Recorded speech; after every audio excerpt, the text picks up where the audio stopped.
그럼 오늘은 성경으로 세상 보기. 며칠 전에요. 이제 프란치스코 교황이요. 이제 아빠를 먼저 떠나보낸 이제 소년을 이제 위로해주는 얘기가 나왔어요. 근데 내용이 굉장히 좀 아주 영적으로 소름 끼칩니다. 무슨 얘기냐면 이 아이를 위로하는 거예요, 지금요. 위로하는데 하나님이 없다고 하는 무신론 아버지입니다. 이 아버지. 근데 이 아버지가 분명히 천국에 있다. 왜냐면 아버지는 착한 사람이었기 때문에 이렇게 위로해 주는 거예요. 그래서 무슨 얘기냐면 지금 프란시스 교황이 지금 자기 아빠가 천국에 가지 못할까봐 두려워하는 아이입니다. 이 소년을 이제 껴안아 주면서 얘기하는 거예요. 하나님께서 아빠를 자랑스러워할 거다. 그리고 천국에서 아빠를 쫓아내지 않을 거다. 뭐 이런 얘기를 하는 거죠.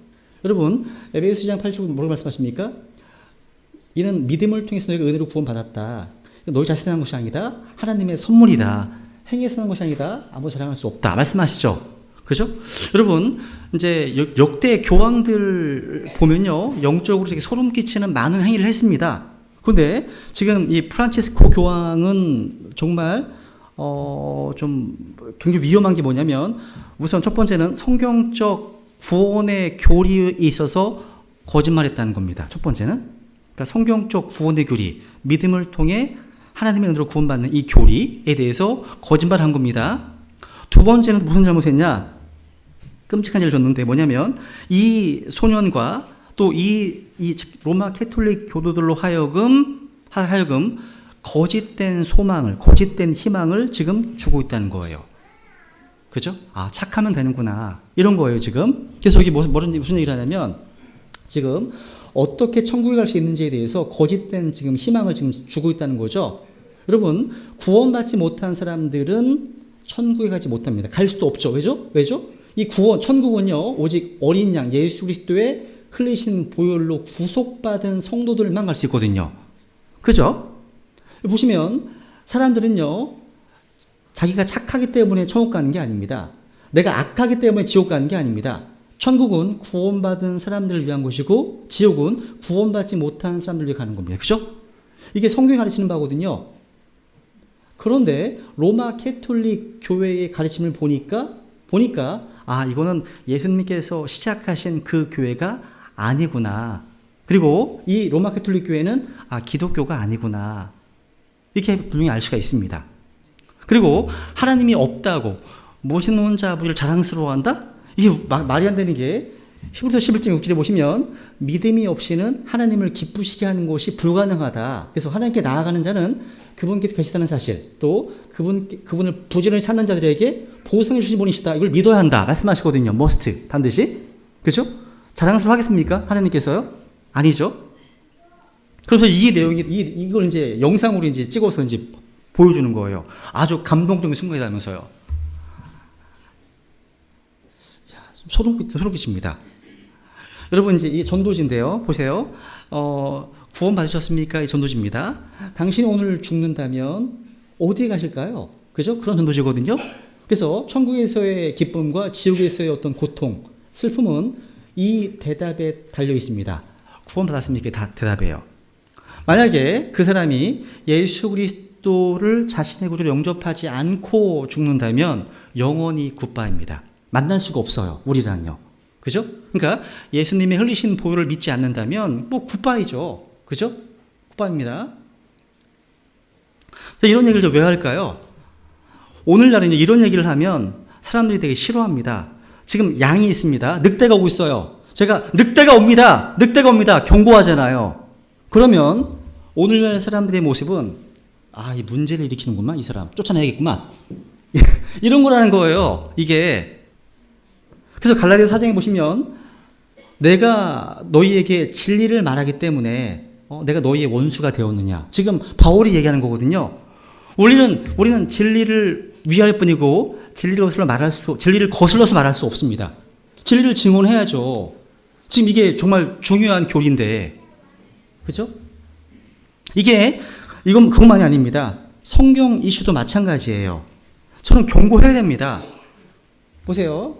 오늘날요, 많은 세이터닉 닥트린스, 사탄의 교리들, 악한 교리들이 기독교 교회들을 지금 침투해가고 있습니다. 뭘 통해서요? 오늘날 많은 선대 성경 역본들을 통해서. 지금 미국에는요, 300종이 아니에요. 이제 400종 이상의 성경이 나왔습니다. 이런 성경들을 통해서 악한 교리가 침투하고 있는 거예요. 그 악한 교리로 말미암아 교회가 무너지고 있는 겁니다. 이상해져 가고 있습니다. 하나님께서 자신의 모든 말씀을 온전히 기록해 놓으신 책은 하나밖에 없습니다. 킹제임스 성경이라는 거죠. 킹제임스 성경. 여러분, 주위에서 많이 그래요. 아이, 성경이다. 그게 그거죠. 비슷하죠. 무슨 그게 그겁니까? 보세요. 사도행전 8장 37절. 나는 믿습니다. 예수 그리스도께서 하나님의 그 아들, 하나님의 아들이심을 믿습니다. 킹제임스 성경입니다. 근데 개혁 성경, 개혁 개정판, NIV 보시면 다 리무브드 없어요. 없습니다. 이 같은 거예요, 다? 다 같은 겁니까? 아니죠. 아니죠. 보세요. 오늘날 성경의 킹제임스 성경을 제외한 다른 모든 성경들을 보면요, 이런 데블 시저스, 마귀의 어떤 가위질이 지금 중요한 교리들을 막 조각조각 자르고 있습니다. 삭제하고 있다는 거예요. 실감 나지 않아요? 그죠? 이런 글이 신약에서만 약 2200단어가 없어요. 13구절 내지 15구절이 빠져 있습니다. 보세요. 이겁니다. 세상에서 가장 쉬운 암송 구절입니다. 킹제임스 성경이 없다면 여러분에게 다 없는 거거든. 마태복음 7장 21절부터 이런 구절이 없어요. 없습니다. 개혁 성경 없습니다. 킹제임스 성경에서 다 들어있어요. 하늘과 땅은 없어질지라도 내 말은 결코 없어지지 않는다 하셨잖아요. 그 말씀에 부합하는 유일한 성경 킹제임스 성경입니다. 여러분, 예를 하나 또 들어볼까요? 성경 다니엘서 3장 25절에 보면요, 사드렉과 메삭과 아벳노고가 이제 신앙 때문에 풀무불에 던져집니다. 그죠? 근데 던져지는데 거기에 누군가가 함께 계셨습니다. 이들과 보호하시면서. 누구예요? 그분이? 그렇습니다. 킹제임스 성경에서는 The Son of God, 하나님의 아들이 거기 같이 함께 하셨습니다. 그런데 개혁 성경 NIV 다른 성 보세요. 그랬어요? A son of the gods, 신들의 아들이잖아요. 신들의 아들. 그래서 보세요. 여기는 예수님이신데 여기는 누구예요? 친구들 알죠? 누구예요? 토르, 천둥의 신 토르. 이런 신들이 있는 거예요. 여기 지금 이게요. NIV가 맞다면 이런 겁니다 지금. 이게 여러분 단수 복수 차이가 너무 중요한 거예요. 이런 것들 너무 많다는 거죠. 성경이에요. 보세요.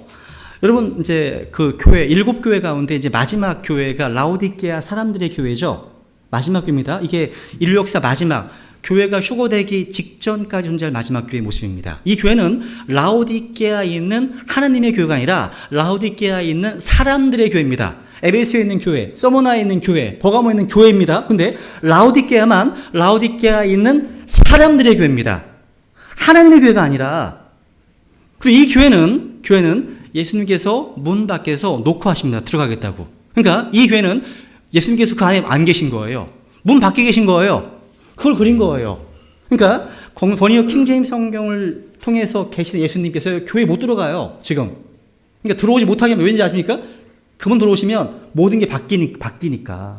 다 바뀌니까. 잘 보여준 거예요. 그래서 오늘날의 이 교회들이 이런 사탄이 많이 부패시킨 책들로 인해서 더럽혀지고 있다. 이런 경고를 하는 겁니다, 지금. 이게 그러니까 배교한 성경들 때문에 배교한 교회들을 보는 겁니다. 이게 굉장히 심각한 문제예요. 우리 성경 신자들에게 또 이런 얘기를 할 필요가 있겠네요. 만약에 여러분이 출석하는 교회의 목사님께서 킹제임스 성경을 자꾸 헬라어로, 원어로, 히브리어로 고치고 계시다면 그때가 바로 당신이 성경을 믿는 교회를 찾으러 가야 될 때입니다. 굉장히 많습니다. 그러니까 원어를 들먹이면서 킹제임스 성경이 잘못됐다라고 고치는 사람도 있다는 거죠. 거기 있으시면 안 되는 거예요. 하나님께서는 우리에게요, 영어 킹제임스 성경으로 완벽하게 보존된 순수한 말씀들을 여기에 담아 놓으셨기 때문에 이걸로 충분해요. 성경은 다시 기록될 필요가 없고요. 다시 읽을 필요만 있어요. 그렇죠? 여러분 이 성경을 소중히 여기시나요, 여러분요? 여러분 성경 신자들 중에 이분이 이렇게 표현해놨어요. 재밌더라고요. 저는 이걸 읽으면서 여러분이요, 우리가 보는 이 성경을 셀폰, 휴대폰을 다루듯이 이 성경을 다룬다면 어떻게 되겠느냐 얘기하는 거예요. 무슨이면 항상 이것을 휴대폰 휴대하시잖아요. 성경처럼 휴대해 보시라는 거죠. 그리고 저는 자꾸 까먹어요. 그래서 가다 보면 휴대폰 없네? 또 올라가요. 집으로 올라가요. 자주 그럽니다. 만약에 성경도 그렇게 하신다면 성경 안 갖고 왔구나. 다시 올라간다면, 그리고 그날의 어떤 메시지를 체크하잖아요. 마찬가지입니다. 이 성경에는요 수많은 메시지가 들어있잖아요. 매일 체크하시면 좋겠습니다. 그리고 응급 상황에서도 휴대폰을 사용하잖아요. 사용하시라는 거예요. 그리고 휴대폰을 하루에 1시간 그 이상 사용하지 않습니까? 그렇다면 성경, 이 킹제임스 성경을 킹제임스 성경을 사용해 보라는 거예요. 우리 삶이 얼마나 바뀌겠느냐. 굉장히 우리에게 좀 도전적이지 않습니까? 그죠? 이것만이 아니에요. 이번이 또 다른 글물이었어요. 페이스북 가지고서. 뭐냐면, 저는 항상 보진 않아요. 그 이메일에 올 때나 좀 보지. 보세요. 페이스북을 왜 열어봅니까? 혹시 새로운 메시지 없나? 새로운 소식 없나? 이걸 확인하기 위해서 페이스북에서 열어보지 않습니까? 그죠? 그런데 성경에는요, 얼마나 많은 메시지가 담겨 있습니까? 그죠? 그런데 열어보지 않는다는 거죠. 이 성경이 휴대폰보다 못한, 이 성경이 페이스북보다 못한 책이 되어버렸다는 거죠. 페이스북이 아니라 믿음, 페이스북, 이 책 읽으셔야 되는 거예요. 이 책을요. 그죠? 그래서 이런 그림이잖아요. 주여, 저에게 말씀해 주옵소서. 지금 신비주의 비슷하죠. 그죠? 그죠? 주님께서 거룩한 킹제임스 성경을 주시잖아요. 여기 다 있다. 말씀하시는 거 아니에요. 그죠? 네. 예, 오늘 여기까지 좀 하고요. 너무 길게 만드니까. 우리 빌립보서 2장을 보죠. 빌립보서 2장.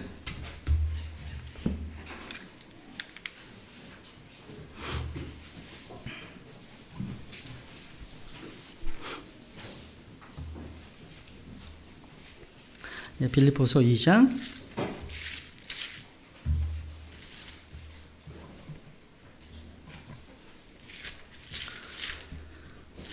빌립보서 2장 14절부터 18절까지입니다. 오늘날 현대인들의 가장 큰 문제 가운데 하나가 이제 우울증이라고 합니다. 우울증. 굉장히 많은 것 같습니다. 우울증 환자들이요. 상당히 많습니다. 우리나라 이 우울증 환자가 많이 늘어서 심각한 문제가 되어가고 있습니다. 아마 이 가운데 있을지도 모르겠습니다. 근데 이 문제는 사실 어떤 특정한 개인에게만 해당되는 것이 아닙니다. 우리가 인생을 살아가면서 대부분의 사람들이 어느 시기에는 우울증이라는 질병을 한 번 정도는 거치게 됩니다. 사람마다 다르긴 하지만 남성이든 여성이든 갱년기에 들어설 때 우울증을 경험하는 사람도 있고, 또 폐경기를 지나면서 이런 어려움을 통과하는 여성들도 있습니다.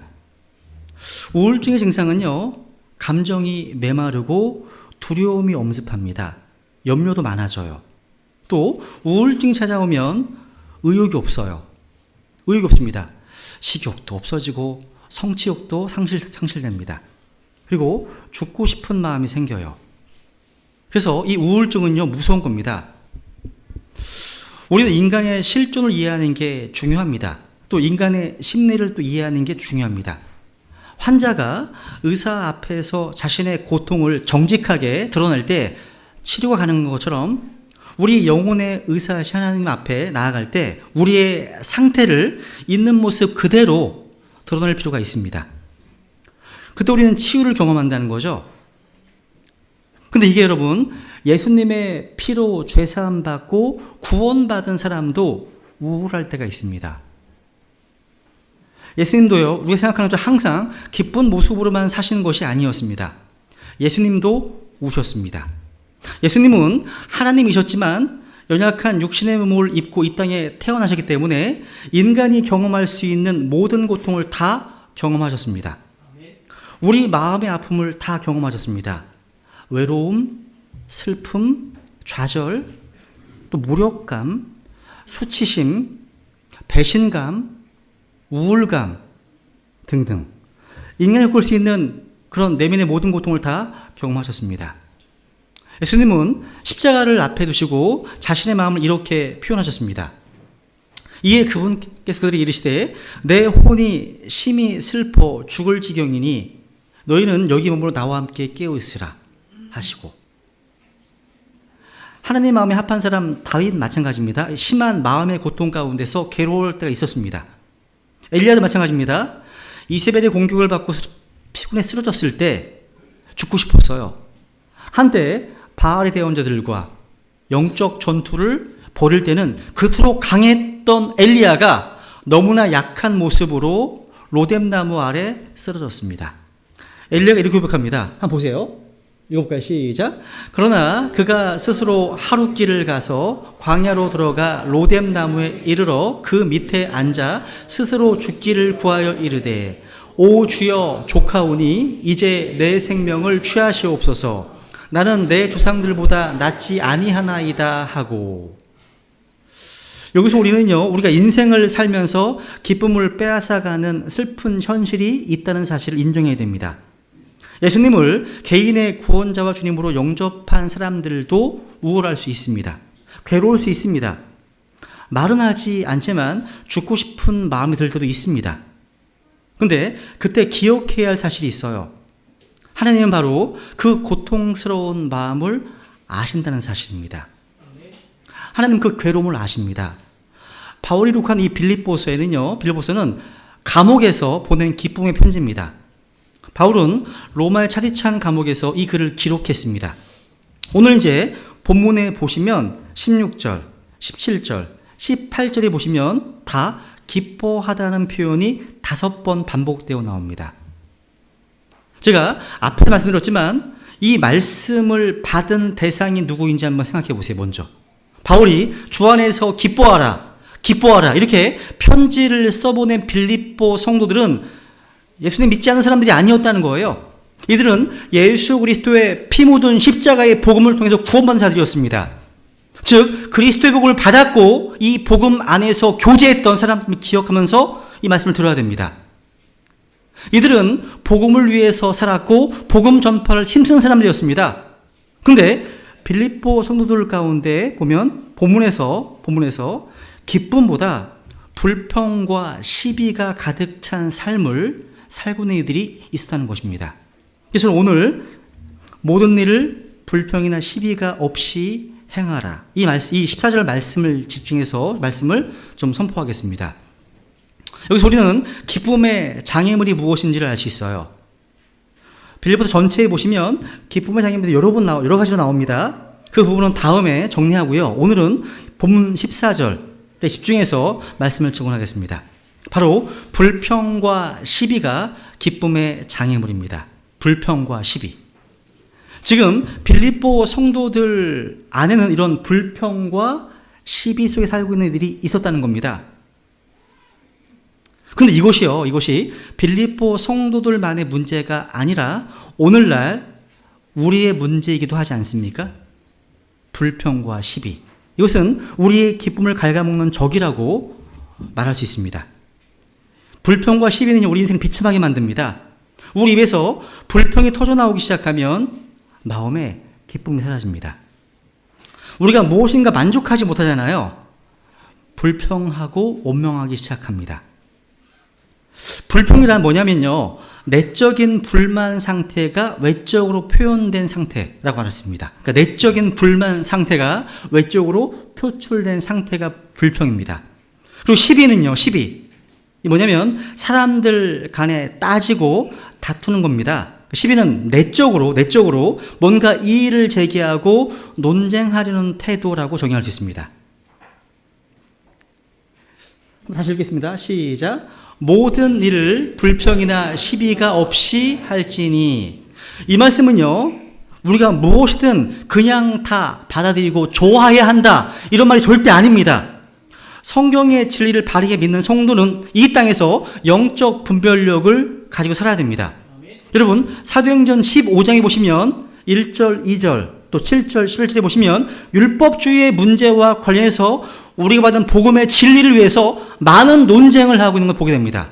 이 논쟁이 디스퓨트 똑같은 거거든요. 여러분, 많은 논쟁 후에 11절 이렇게 말씀합니다. 11절 이렇게 결론을 내렸죠. 우리는 그들과 마찬가지로 주 예수 그리스도의 은혜로 구원받을 줄을 믿노라. 논쟁이 필요합니다. 시비가 필요한다는 거죠. 우리는 때로 마음이 아프지만 이 건전한 교리를 가지고 건강한 비판을 해야 하는 순간이 있습니다. 남들이 듣고 싶어 하지 않은 말이지만 때로는요, 마음 아픈 권면을 사랑으로 해야 하는 순간이 반드시 있어요. 그런 면에서 이 모든 비판을 부정하거나 그저 yes, yes 하면서 신앙생활을 하는 것이 절대 아닙니다. 그건 맹목적인 거죠. 아닙니다. 근데 여기 본문에 나오는 시비와 불평은요, 복음이나 성경적 진리에 근거한 시비와 불평이 아니라 편견과 자기 중심성에 근거한 불평과 시비입니다. 육신적인 시비와 그 결과 만들어내는 불평과 원망입니다. 그것을 그치라는 거예요. 오늘날 이 시대에는요, 어느 누구도 만족하는 법을 가르치지 않습니다. 그래서 제가 보기에 만족하는 사람은 그리스도인 가운데서도 영적으로 좀 성숙한 사람 아니면 그렇게 만족하지 않습니다. 사람들은 저마다 교회에 있다 하더라도요, 정치에 대해서 불평합니다. 사회에 대해서 불평합니다. 또 서민들은 돈을 가진 자들에 대해서 불평하고 분노합니다. 뉴스미디어 언론들은 끊임없이 불평거리를 찾아내서 자극적인 것들을 제공합니다. 크리스찬도 마찬가지예요. 교회에 대해서 불만족하고 불평합니다. 목회자에 대해서 불평하고, 어쩌면 교회 분위기에 대해서 불평하고, 교회의 화장실 때문에 불평하고, 교회 피아노 위치 때문에 불평하고, 교회 운영 방식 때문에 불평하고, 교회는 어떤 다른 형제들 때문에 불평과 불만을 토로합니다. 그런데 이 불평과 시비는 육신의 특징입니다. 초대교회도요, 사도행전 6장에 보시면 성도들의 배급 문제 때문에, 이 구제 문제 때문에 그리스 말하는 크리스찬들이 불평을 터뜨렸다는 것을 보게 됩니다. 즉, 이 문제는요, 신약 교회 안에서 자주 터지는 문제구나 알 수 있습니다. 근데 이 불평과 시비는 하나님께서 가장 싫어하시는 것 중 하나입니다. 그래서 민수기 11장 1절에 보시면 백성이 불평하니 주께서 그것을 기뻐하지 아니하시니라. 주께서 그걸 들으시고 분노하신다 말씀하십니다. 백성이 불평하니 주께서 기뻐하지 않으신다. 또 레위기 26장 25절에 보시면 주님께서요, 불평하는 자들을 심판하십니다. 불평은요, 하나님뿐만 아니라 불평하는 자기 자신, 그리고 함께하는 모든 사람들을 불행하게 만듭니다. 근데 제가 성경에 보니까 무서운 사실은 불평이 전염성이 강하다는 거예요. 강합니다. 사람들은요, 뭔가 믿음을 세워주는 어떤 긍정적인 말보다 불평하는 사람들의 부정적인 말을 더 쉽게 따라갑니다. 성경에 나와요. 여러분 보세요. 어떤 미국의 형제님이 이런 그림을 그리더라고요. 다른 사람들이 지은 과거의 죄들을 디그업, 이게 파내는 거죠. 캐내려고 하는 사람들을 주의하십시오. 잠언 16장에 보시면요, 경건치 않은 사람들은요, 악을 캐낸다.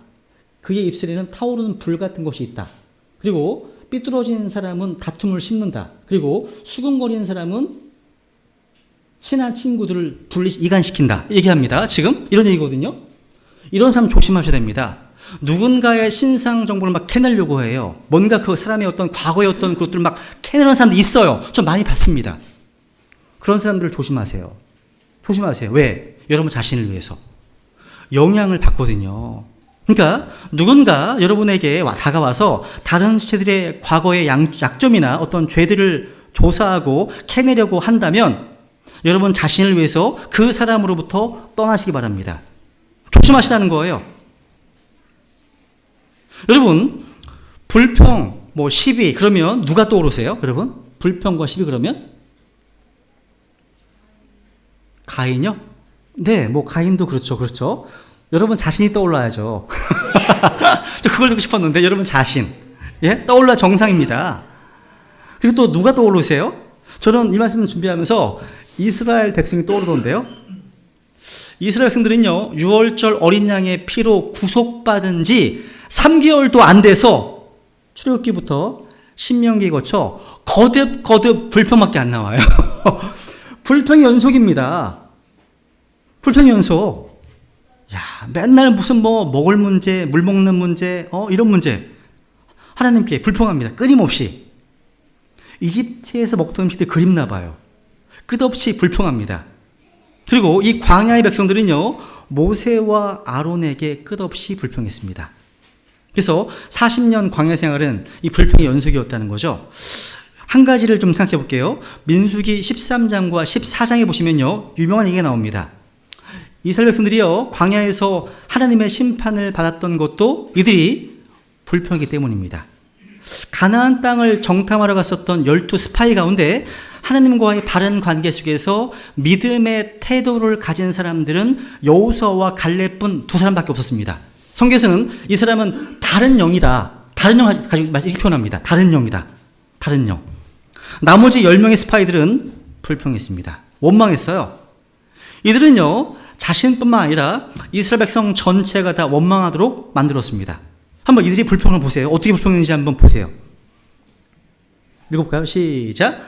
이스라엘 자손에게 자신들이 탐지한 땅에 대하여 나쁘게 보고하며 이르되 우리가 두루다니며 탐지한 땅은 그곳의 거주민들을 삼키는 땅이요 우리가 그 안에서 본 모든 백성은 키가 큰 사람들이며 거기서 우리가 거인들에게서 나온 안악의 아들들 곧 거인들을 보았는데 우리 스스로 보기에도 우리가 메뚜기 같았으니 그들이 보기에도 그와 같았을 것이니라 하니라. 저는 이거 보면서 든 생각이 뭐냐면요, 거인들은 다 인정을 해요. 근데 본인들이 메뚜기 같답니다. 메뚜기? 거인? 그 차이가 너무 큰데? 무슨 얘기냐면, 불평하고 악평하는 사람들의 특징은 항상 문제를 과장하는 경향이 있다는 거예요. 과장. 그리고 이것은 무엇보다 전염성이 강합니다. 10명의 정탐꾼들이 늘어놓은 이 불평, 원망 때문에 이스라엘 민족 전체가 순식간에 불평합니다. 그 다음 보세요. 14장이죠. 시작. 이스라엘 모든 자손이 모세와 아론에게 불평하며 온 회중이 그들에게 이르되 우리가 이집트 땅에서 죽었더라면 좋았으리라. 우리가 이 광야에서 죽었더라면 좋았으리라. 야, 불평한 사람들을 관찰해 보면요, 어떤 일이나 어떤 환경 속에서 아니면 다른 사람들과의 관계 속에서 원망합니다. 가나안 땅을 악평했던 이들이요, 이제는 모세와 아론에게 불평합니다. 모세와 아론에게 불평합니다. 이것은 모세와 아론을 세우신 하나님을 원망하는 겁니다. 그리고 그들과 더불어서 이제 시비를 시작합니다. 그렇다면 신약교회 안에서도요, 뭔가 리더가 될 분들은 항상 욕먹을 준비를 하고 있어야 됩니다. 그래서 이 모세를 보면서 미리 예방주사를 받아야 됩니다. 불평과 시비는 항상 함께 가요. 마음에 불평이 있기 때문에 시비를 거는 거예요. 여러분, 문맥을 잘 읽어보시면 이 불평하는 백성들의 마음속에 뭐가 있는지 아세요? 분노가 있습니다. 왜 여기를 우리를 이끌어냈느냐. 또 가나안 백성 보니까 좌절, 절망이 있습니다. 염려와 두려움이 이들을 엄습하고 있습니다. 이들에게는요, 구원의 기쁨이 사라졌습니다. 그런데 하나님께서요, 이 불평하는 백성들에게 어떤 반응 보이십니까? 두렵습니다. 보세요. 시작. 내게 불평하는 이 악한 해중을 내가 어느 때까지 참으랴. 이스라엘 자손이 내게 불평하는 것, 즉 그들이 불평하는 말을 내가 들었노라. 그들에게 이르되 주가 말하노라. 진실로 내가 살아있음을 두고 맹세하거니와 너희가 내 귀에 말한 대로 내가 너희에게 행하리니. 잡으세요. 너희가 내 귀에 말한 대로 내가 너희에게 행하겠다. 주님께서는요, 우리 성도님들의 기도와 감사와 찬양만 들으시는 게 아닙니다. 불평하는 것도 들으십니다. 주님께 불평하는 이 자들이 다 광야에서 죽었습니다. 그래서 다 불평하는 자들이 광야에 쓰러졌습니다. 사체가요. 다 죽었습니다. 그러니까 무슨 얘기예요? 두렵지만 하나님께서는요, 우리의 말을 따라서 반응하십니다. 말에 힘이 있다는 거예요. 이것은요, 말 자체 능력이기 때문이 아니에요. 말을 들으시고 그것을 이루시는 하나님이 계시기 때문입니다. 오늘도요, 하나님께서는요, 우리가 이 예배당에서 다른 주체들과 나누는 말을 들으시고 그 말이 하나님의 귀에 들린 대로 우리에게 행하실 수 있습니다. 이것이 여러분 기쁜 소식이십니까? 슬픈 소식이십니까? 두려울 수 있어요. 두려운 소식일 수 있다는 거예요. 말라기 3장에 보시면요, 우리가 서로 교제할 때 주고받은 말들을 하나님께서 들으심을 보게 됩니다. 보세요. 3장 16절 보시면 시작. 그때 주를 두려워하는 자들이 서로 자주 말하며 주께서 귀를 기울여 그것을 들으시고 들으십니다. 들으세요, 여러분. 와, 들으십니다. 내가 다른 누군가에게 한 말을 하나님이 들으신다는 것을 기억하시고 두려움과 떨림으로 믿음을 세워주는 말을 하시기 바랍니다. 결국 이스라엘 백성들은요, 그들의 불평 때문에 가나안 땅에 들어가지 못하고 다 죽었습니다. 그러니까 불평은 하나님이 굉장히 싫어하시는 것 중 하나입니다. 바울이요, 이 구약의 이 사건을 예로 들어서 불평하는 것을 경계합니다. 고린도 교회 성도들에게 역사적 사실을 들어서 불평이 얼마나 나쁜 결과를 가져오는지를 상기시켜 줍니다. 바울이 얘기합니다. 또한 그들 중에 어떤 자들이 불평하다가 파멸시키는 자에게 멸망을 당하였나니 그 다음 너희는 그들과 같이 불평하지 말라. 불평은요, 우리가 가야 되는 앞길을 막고 우리의 가정과 교회의 기쁨을 갉아먹는 장애물입니다. 그러면 두 번째로 어떻게 하면 이 불평과 시비를 제거할 수 있을까요? 첫 번째 따라해 보세요. 긍휼히 여기는 심정. 긍휼히 여기는 심정을 가지십시오. 한번 골로새 3장 12절 볼까요?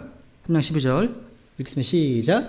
그러므로 너희는 하나님께서 선택하신 자요 거룩하고 사랑받는 자로서 긍휼히 여기는 심정과 친절과 겸손한 생각과 온유함과 오래 참음을 입고, 여러분 그건 뒤에요. 여러분 경쟁하는 마음 대신에 긍휼히 여기는 심정을 가지시라는 거예요. 여러분 불평과 시비는요, 내가 혼자 일할 때는 드러나지 않습니다. 함께 일하면서 생깁니다. 교회에서 뭔가 일을 하다 보면 불평하는 일들이 생기는 걸 보게 됩니다.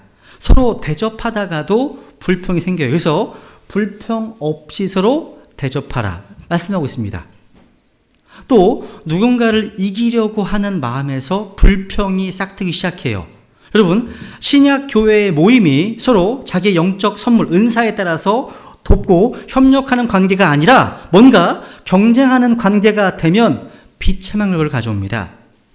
이 세상에서는 경쟁하면서 살아가지만 하나님의 사역은요, 경쟁 관계가 아니라 협력 관계로 해야 됩니다.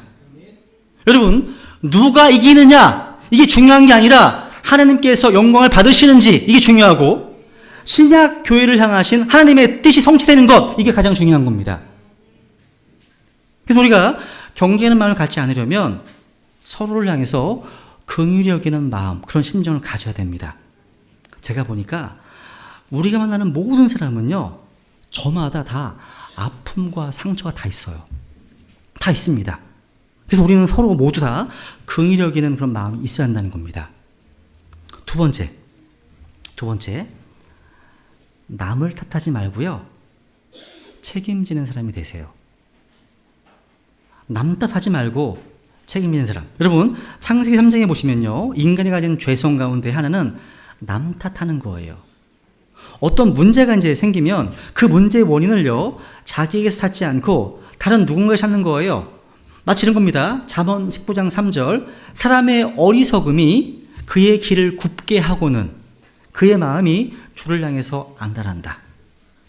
그러니까 자신이 어리석게 행해서 잘못된 일에 대해서 다른 누군가를 탓하는 거예요, 지금. 가족을 탓하고 하나님을 탓하면서 불평하는 겁니다. 사실 우리는요, 자신의 실수와 잘못 때문에 생긴 인생의 많은 문제들에 대해서 하나님이나 다른 사람들이나 환경을 탓할 때가 많습니다. 그렇게 하지 마세요. 그 문제에 대해서 자기 스스로 책임지기 시작할 때 불평과 시비가 사라집니다. 스스로요. 세 번째, 감사하는 태도를 가지세요. 감사하는 태도. 영적 생활은 한마디로 모든 일에 감사하는 겁니다. 보세요. 가져겠습니다. 시작. 모든 일에서 감사하라. 아멘. 모든 일에서 감사하라. 여러분, 모든 일에 감사하는 마음은요, 내게 주어진 모든 환경을 하나님의 손길로 보는 것이고, 또 내 주위에 있는 모든 사람을 하나님께서 보내신 사람으로 보는 겁니다. 그래야 감사할 수 있습니다. 우리는요, 자기 자신 때문이 아니라 주위에 있는 누군가 어떤 사람들이 기쁨을 막는 장애물이라고 생각할 때가 있습니다. 또 내게 일어나는 어떤 일들 때문에 불평할 때가 있다는 겁니다. 왜 하필이면 그런 일이 나에게 일어났느냐 원망합니다. 또 우리가 가지고 있는 약점 때문에 원망할 때가 있어요. 왜 그런 약점을 내게 주었지 하나님께서? 그래서 괴로워하는 거예요. 근데 여러분, 그런 약점, 장애물을 해결하는 방법이 있어요. 내 인생길을 가로막고 있다고 여겨지는 그 장애물을 보는 시각을 바꾸는 겁니다. 즉, 인생의 장애물을 하나님께서 내게 주신 특별한 섭리로 생각하시라는 거예요. 한번 로마서 8장 18절 시작. 우리가 알거니와 하나님을 사랑하는 자들 곧 그분의 목적에 따라 부르심을 받은 자들에게는 모든 것이 합력하여 선을 이루느니라. 모든 것 속에는 장애물과 약점도 포함되어 있어요. 제 얘기를 해볼까요? 안 믿으실 것 같은데, 제가요 92년도에 이제 구원을 받고 난 후에 예수님의 피로 이제 한몸된 지체들과 너무 교제하고 싶은데, 그 당시 저에게 대인 공포증이 있어서 어려움을 많이 겪었습니다. 지금도 기억이 나요. 그래서 주님께 많이 매달렸던 그런 기억이 납니다. 주님, 제가 다른 지체들과 교제하기 원하시죠? 그럼 저는 이 약함을 치유해달라고 주님께 매달렸습니다. 그것도 그런 기억이 나요. 하나님의 은혜로 기도응답 받아서 이렇게 사역까지 할 수 있게 되었지만 그게 완전히 없어진 건 아니에요. 지금도 있어요. 제 안에 있습니다. 시들과 교제하다가도 갑자기 얼굴과 몸이 긴장하게 됩니다. 그리고 내면에 어떤 공포가 밀려올 때가 가끔 있어요. 그로 인해서 순간 하나님을 더 의지하게 되고 제 자신을 더 낮추게 하심을 경험합니다. 그래서 하나님께서 온전하게 치유해주지 않으시는 것 같습니다. 제가 약간 이상해도 여러분 이해하시면 돼요. 약간 맞나 보다 지금 생각하시면 돼요. 여러분이 이런 약점과 장애물 있지 않으세요? 그죠? 이러한 약점과 장애물을 그냥 버리러 가지 말고 그냥 받아들이세요. 품어주라는 거예요. 저는 스스로요, 이제 과거에는 뭔가 자꾸 흘리고 오고 잃어버리고 빠뜨리고 오고 그러면 과거에는 막 짜증도 나고 화가 나고 이게 뭐야 치매 걸려나 보다 막 이렇게 생각했거든요. 지금은요, 지갑을 잃어버려도 뭐 어떤 폰을 놓고 와도 뭘 빠뜨리고 만나 하더라도요, 그렇지 나를 사랑하자 40년 동안 고생했지 몸 고생했잖아. 그냥 인정하는 거예요. 나는 이렇구나 지금 이렇구나, 조금 더 좀 깨어 있어야 되겠다, 긴장해야 되겠다. 그렇게 하는 게 정신 건강에 좋아요. 좋습니다. 어디 급하게 빨리 가려고 이제 차를 타고 가는데 차를 타고 가니까 안 열려 차가. 키를 안 갖고 왔어. 이런 경우들이 많거든요. 다시 올라가야 돼. 저희 집은 4층이거든요. 올라가야 돼 또 막. 예? 받아들이는 겁니다. 드리는 거예요. 그러니까 이런 장애물을요, 하나님께 나아가는 영적 성장의 디딤들로 삼으시라는 거죠. 이런 거에 마치 조개가 모래알을 품잖아요. 그 조개가 품은 모래알이 뭘로 변해요? 진주로 변하는 것처럼 우리의 인생의 약함과 장애물이 축복이 되게 하라는 겁니다. 사실 하나님께서 우리의 삶에 무언가를 허락하실 때에는 하나님의 뜻이 있습니다. 그러니까 영혼의 어떤 관점에서 내가 변화되어야 할 무언가가 있기 때문에 그걸 허락하시는 겁니다. 내가 가장 불편해하고 또 불평하는 무언가가 때로는 내가 고쳐야 될 부분이 될 수 있습니다. 우리가 가장 불편해하는 어떤 걸 통해서, 내가 불편해하는 어떤 사람을 통해서 하나님의 뜻을 우리 안에서 이루시는 거라는 사실이에요. 그런 상황에서 여러분이 감사하기 시작하시잖아요? 그러면 환경이 바뀌기 전에 마음에서 먼저 기적이 일어납니다. 마음이 바뀌어요. 그러니까 인생을 보는 시각이, 사람을 보는 시각이 달라지기 때문입니다. 이 희한해요. 네 번째, 여러분, 믿음으로 말하는 습관을 가지십시오. 습관. 여러분, 불평과 시비도요, 습관. 이게 무서운 습관인 겁니다. 이 습관을 깨뜨리는 가장 좋은 방법은 뭐예요? 다른 습관을 개발하는 거죠. 불평, 시비다, 언어 문제입니다. 그죠? 언어 문제예요. 그래서 여러분, 불평과 시비한테 뭐 바뀌어요? 안 바뀌어요. 더 문제가 꼬입니다. 꼬입니다. 보세요. 같이 읽어볼까요? 시작. 부패한 대화는 결코 너희 입 밖으로 내지 말고 오직 세워주는 일에 쓸 좋은 것만을 말하여 그것이 듣는 자들에게 은혜를 끼치게 하라. 아멘입니다. 여러분, 믿음의 말이 아니라 뭔가 부정적인 말을 하는 사람들은 이런 과정을 거칩니다. 부정적인 말을 하는 사람들은요, 자신이 한 말을 증명하기 위해서 모든 것을 부정적으로 보기 시작해요. 저의 경험이 삽니다. 보기 시작합니다. 그리고 부정적인 여론을 형성하려고 애쓰고 또 부정적인 태도를 만들어냅니다. 그리고 부정적인 환경을 만들어내서 그것을 입증하려고 합니다.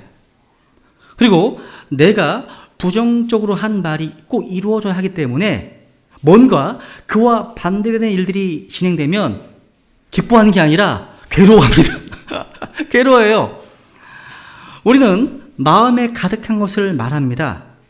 마음에 가득한 것이 언어로 나타납니다. 그래서 여러분, 언어는요, 우리 인격의 온도계입니다.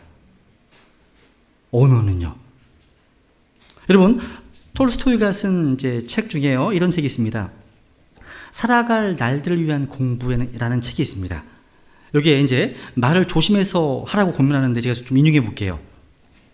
장전된 총을요, 조심해서 다뤄야 한다는 것은 다 압니다. 하지만 말을 조심해서 해야 한다는 사실을 자주 잊어버립니다. 말은 사람을 죽일 수도 있고 심지어는 죽음보다 더 큰 해악을 입힐 수도 있습니다. 말이 많은 사람일수록 행동은 잘하지 않습니다. 지혜로운 사람은 행동보다 말이 앞설까봐 경계하고 말하기 전에 오랫동안 침묵합니다. 말하고 싶을 때마다 입을 다물고 생각하십시오. 하고자 했던 말이 말할 가치가 있는 것인지, 그 말이 누군가에게 상처가 되지 않는지 생각하십시오. 그래서 어리석은 사람에게는 침묵이 최선의 대답입니다. 나쁜 말이나 비판을 한다면 이는 곧 되돌아옵니다. 이것은 불길 속에 장작을 던져놓는 셈입니다. 이런 얘기를 했습니다. 제가 예전에 그리스도의 언어 생활이라는 제목을 설교한 적이 있습니다. 유튜브에 있으니까 한번 종종 들으시면서 자신의 언어 생활을 좀 점검하면 좋을 것 같습니다. 다섯 번째, 하나님께서 공급하시는 능력으로 일하시라는 겁니다. 우리가 불평하거나 시비한 것은요, 내가 도저히 감당할 수 없는 일이 주어졌다고 생각할 때, 아니면 내가 싫어하는 일이 주어지면 불평합니다. 마음에 안 드니까. 근데 내가 싫어도 이것이 하나님의 뜻이라면 순종할 때 불평과 시비를 극복할 수 있습니다. 또 싫어하지는 않는데 내 힘으로 도저히 감당이 안 될 때 우리는 그 일에 대해서 불평합니다. 그러니까 내 힘과 내 지혜와 내 물질로 뭔가 할 때 불평, 원망이 생기기 시작합니다. 그래서 성경은 말씀하고 있습니다. 우리가 어떤 일을 하든지 간에 하나님의 능력으로 하라고 말씀하시는 거죠. 읽어볼까요? 시작. 누구든지 말하려거든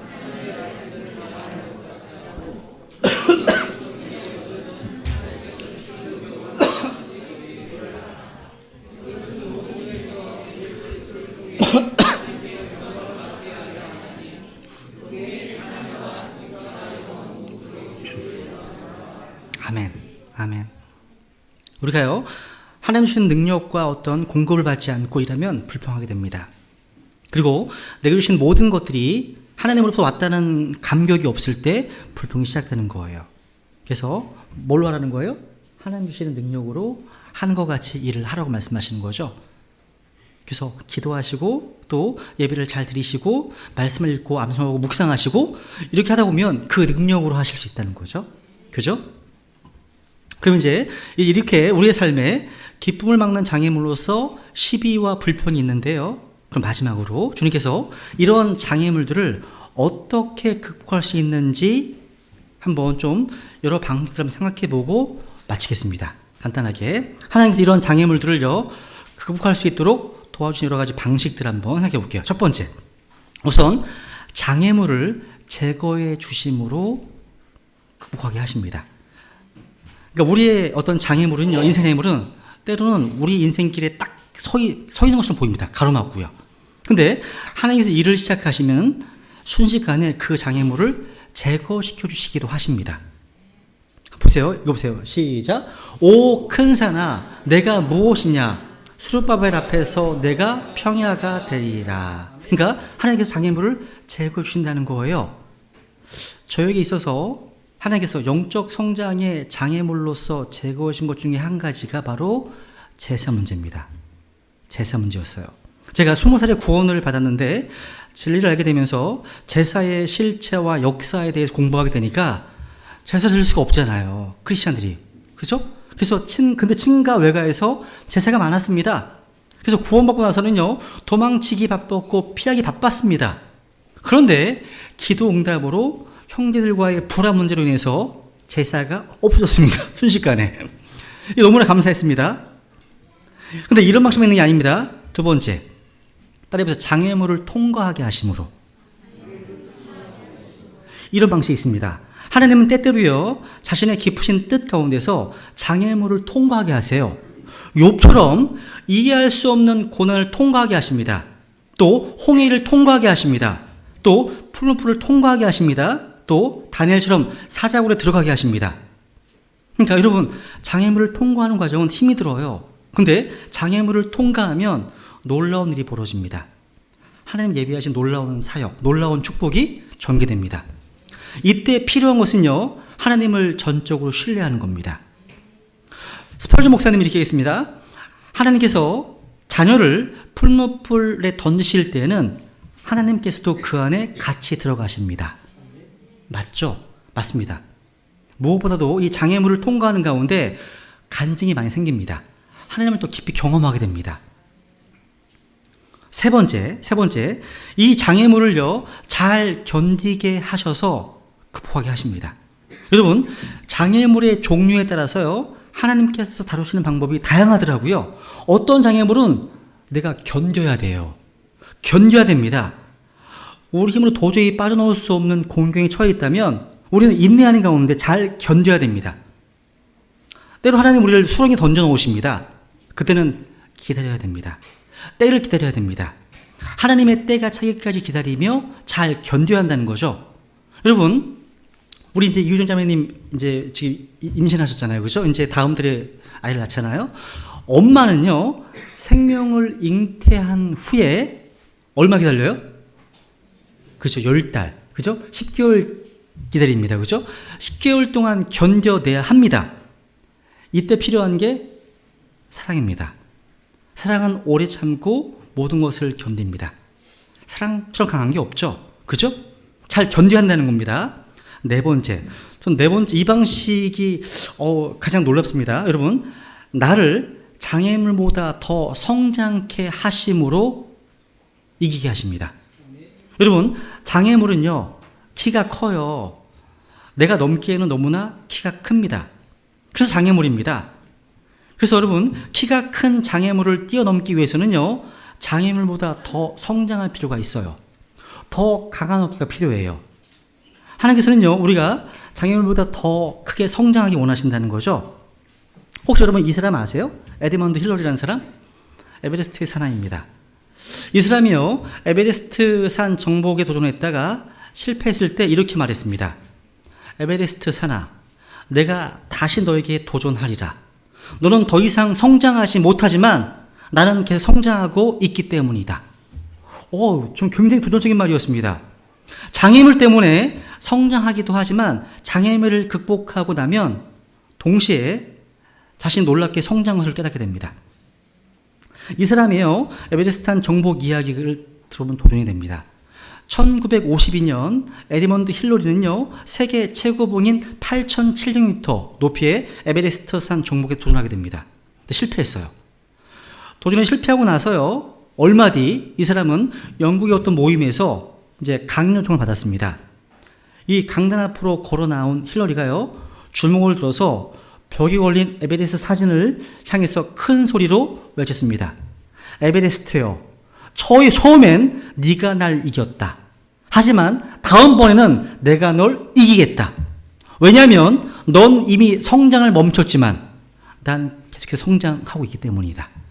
그래서 불과 1년 후 1953년 5월 29일에 에베레스트 최초 등반자로 역사 속에 기록되었습니다. 힐러리 형이에요. 그래서 여러분, 우리 인생의 장애물 때문에 낙심하지 마세요. 장애물 때문에 불평하거나 시비하지 마시라는 거죠. 가장 큰 장애물은 불평하는 겁니다. 시비하는 거예요, 여러분. 하나님 우리 모든 것을 아십니다. 우리 삶 속에 일어나는 모든 일에는 이유가 있어요. 그래서 불평하지 마십시오. 여러분, 불평할 일이 생기면 차라리 침묵하는 게 나아요. 낫습니다. 그래야 정죄를 받지 않기 때문입니다. 우리 마지막 구절 읽겠습니다. 야고보서 5장 9절. 읽어볼까요? 시작. 형제들아, 서로 불평하지 말라. 그리하여야 너희가 정죄를 받지 아니하리라. 보라, 심판자께서 문 앞에 서 계시니라. 자, 차라리 침묵하세요. 여러분, 우리 주님께서는요, 그 누구도 당하지 않으신 최악의 시험과 고통을 당하셨지만 성경에서 우리 주님께서 불평하셨다라고 기록한 구절은 한 글도 없습니다. 찾을 수가 없어요. 여러분, 이 신약 교회 안에는 불평과 시비가 있어서는 안 됩니다. 그것은 우리 주님의 이름에 수치를 가져오는 겁니다. 우리는 감사와 찬양이라고 하는 영적 희생물을 드리는 영적 제사장들입니다. 그래서 오히려 감사하십시오. 여러분, 오늘 들으신 말씀을 좀 기억하시면서 우리의 삶이 예수님의 기쁨으로 승리할 수 있도록 잠깐 우리 주님 앞에 기도하겠습니다.